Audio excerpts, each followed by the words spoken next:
Hey, it's Maritza, and I'm back with the long awaited part 2. Okay, it's 2 months later, third week of August of 2015. I'm making my usual run to get my mail from the local post office.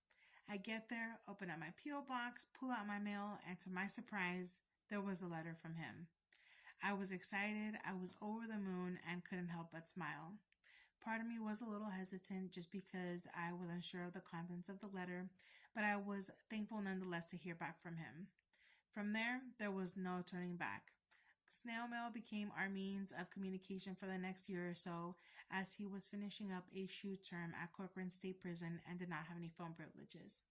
During this time, it allowed for us to reconnect and reestablish our relationship.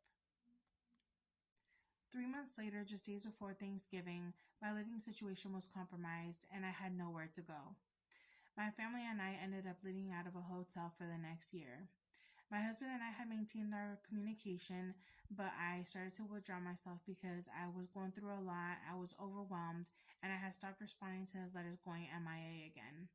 This definitely took a toll on him because it brought up feelings from the past where I had disappeared. He ended up finishing up his shoot term and returned to the prison where he currently resides today. And luckily for me, he gave me an opportunity to show him that I was here to stay and would be by his side no matter what. At this point, we ended up taking the next step and applying for in person visits. Stay tuned for part 3.